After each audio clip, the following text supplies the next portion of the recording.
Hoy quiero comenzar contándoles un cuento. Había una vez una pequeña isla dominada por un anciano dictador. Era una isla muy pobre. A lo largo de los años, el dictador había acabado con las fábricas, con las cosechas, con la actividad económica más importante. Nadie confiaba en él.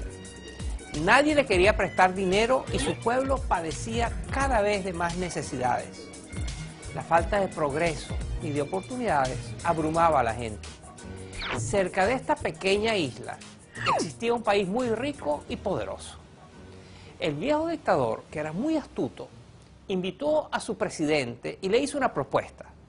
Si le daba un poco de sus riquezas, le enseñaría a conservar el poder para siempre. Al presidente le gustó el trato y comenzó a mandar a la isla muy generosas ayudas.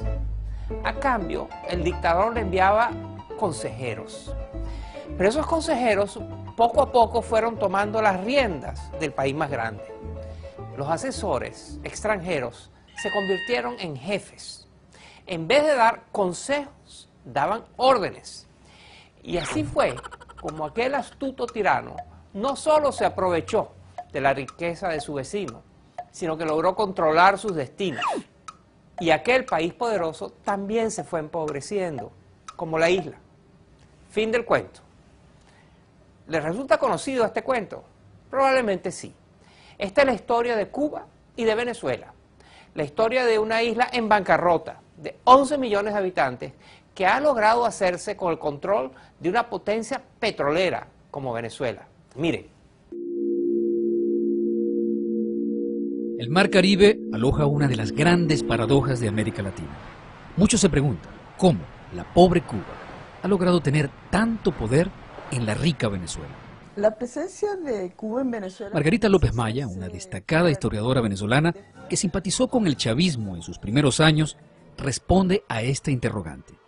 Yo creo que Chávez siempre admiró a Fidel y al proyecto socialista cubano, pero en sus primeros años él pertenecía a una coalición de fuerzas que no lo dejaban manifestar exactamente sus propuestas políticas o su ideario político. Pero es en el momento en que se produce la confrontación política y que él logra vencer primero el golpe de Estado y después el paro petrolero, que él se afianza en el poder. Bueno, a nombre del pueblo bolivariano... A partir de allí, ambos países suscriben convenios de cooperación que obligan a Venezuela a enviar a la isla más de 100.000 barriles de petróleo en condiciones favorables, a otorgarle créditos blandos para reactivar proyectos como el de la refinería de Cienfuegos, hacer inversiones directas y dar subsidios encubiertos y millonarios contratos comerciales como intermediario de diversas importaciones a través de empresas conjuntas creadas en el marco de la Alternativa Bolivariana para las Américas. El subsidio en materia petrolera... El economista venezolano Ángel García Banch ha estudiado los convenios y precisa el costo de la solidaridad de la revolución bolivariana con el régimen castrista. La economía cubana creció a costa de la venezolana durante la crisis financiera global. Es una economía que recibe créditos de Venezuela a tasas del 1%, cuando Venezuela se endeuda con el resto del mundo en promedio, a juzgar por los cupones que se pagan, a una tasa del 12% anual. Estamos hablando de una economía que recibe en apoyos en total al año alrededor de unos 12.000 millones de dólares. Estamos hablando de casi alrededor de unos 3 puntos del Producto Interno Bruto en el costo de la política exterior. Yo dudo que haya país en el mundo que gaste tanto en política exterior. Miles de cubanos trabajan en la administración pública venezolana. Según cifras oficiales del 2012, hay 44.804 cubanos trabajando en la administración pública, en programas de asistencia social, de salud, deportivos, de educación, cultura, producción agrícola y la construcción. Además, gracias a contratos suscritos entre el Ministerio de Relaciones Interiores con la empresa Albet, vinculada a la Universidad de las Ciencias Informáticas de Cuba, son cubanos los que controlan el sistema de identificación de los ciudadanos, sus registros y notarías. La compañía Cuba Control codirige los puertos y supervisa las aduanas, en particular los embarques de mercancías importadas por PDVSA y otras empresas estatales. Incluso, por otros convenios públicos, están presentes en el sector petrolero y eléctrico, donde no tienen nada que aportar. La isla sabe casi todo de los venezolanos, pero estos desconocen cuántos cubanos hay exactamente en el país. El general Antonio Rivero fue un cercano colaborador de Chávez en la presidencia, pero dado de baja y acusado por ultraje a la Fuerza Armada y por revelar secretos tras denunciar la injerencia de militares cubanos en los cuarteles venezolanos. Hay en la actualidad, de acuerdo a las proyecciones que hemos realizado al 2012, unos 110.000 cubanos. Eso se deriva de las proyecciones que tenemos en cifras evaluadas hasta el 2010, en las cuales contabilizamos unos 92.700 cubanos que permanecen todo el año en el territorio nacional. Ustedes no eran, son médicos, son dentistas. La organización Solidaridad Sin Fronteras confirma las cifras del gobierno. Más de 32.000 médicos cubanos operan hoy día en Venezuela. Que es un negocio completamente redondo para llenar las arcas del régimen cubano, a costa del trabajo esclavo. Hacemos los grupos. La Organización de Médicos Cubanos ha ayudado a muchos de ellos a huir. Le recogen sus pasaportes y el objetivo es claro, para que no puedan viajar entre un lado u otro, dentro del mismo país o salir del país, etcétera.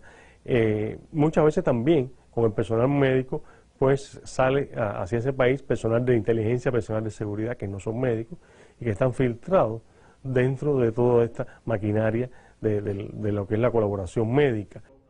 El doctor Erisbel Évora se formó en la Escuela de Medicina de Villa Clara, en Cuba. Participó en varias misiones del gobierno cubano en África y en América del Sur, pero en Venezuela se sintió inseguro, maltratado y excesivamente vigilado. Un control que pasa de lo sublime a lo ridículo, porque tienes que reportarte a las 6 de la tarde, tienes que limitar los movimientos. Me imagino que lo hagan con el fin de controlar los posibles movimientos inadecuados.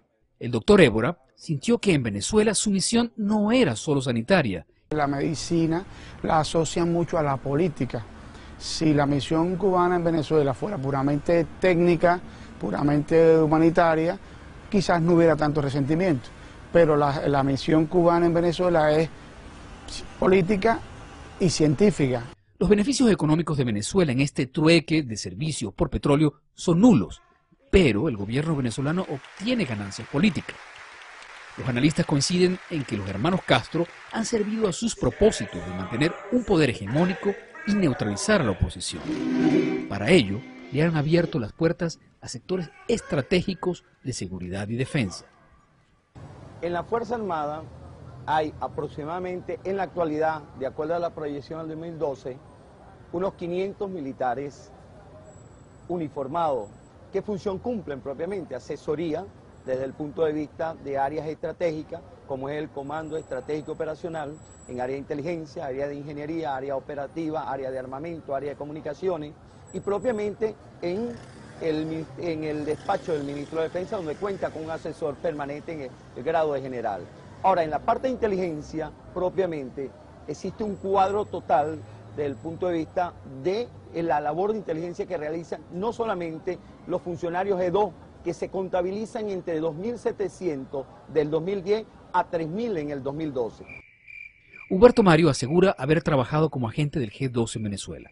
Nos recibe desconfiadamente en un estacionamiento público, por supuesto en Miami, donde recibió asilo político. Siempre he sido un analista de la inteligencia. Y con el venezolano común, yo era un periodista cubano que estaba ahí reportando para Radio Rebelde, para Cuba todos los días, pero por otra parte, dentro de mi trabajo encubierto, atendía la misión médica cubana.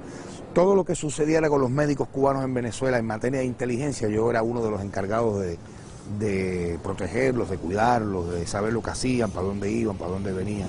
Y gran parte de los periodistas de Radio Nacional de Venezuela, de YBKE Mundial, y en el caso de los periodistas opositores, a mí me tocó siempre trabajar con Orlando Urdaneta, es decir, seguir a Urdaneta, él lo sabe. Se trata de un vínculo sin precedentes. Ni siquiera en los tiempos de la Guerra Fría, Estados Unidos, que llegó a tener una oficina militar dentro del principal cuartel venezolano, en Caracas, tuvo tanta influencia como la que tiene Cuba hoy. Sin la ayuda de los gobiernos venezolanos, pues ya hubiera colapsado posiblemente la economía cubana. Y sin embargo, nosotros ahora en muchas políticas, aparentemente existe una situación de subordinación a políticas cubanas por la experticia que tienen el socialismo, por la admiración que tienen y por la inmensa, creo yo, desconfianza que le tienen este gobierno le tiene a sus profesionales y a sus cuadros preparados para el ejercicio del poder en Venezuela. Para el régimen cubano, la revolución bolivariana es un gran negocio y una tabla de salvación, garantizada con Nicolás Maduro, quien en su juventud estudió en la Escuela de Cuadros del Partido Comunista Cubano. Y como presidente no ha perdido la oportunidad de ratificar su compromiso con los Castro. A cambio obtiene asesoría por su experiencia para imponer un sistema autoritario y acabar con lo que queda de tradición democrática.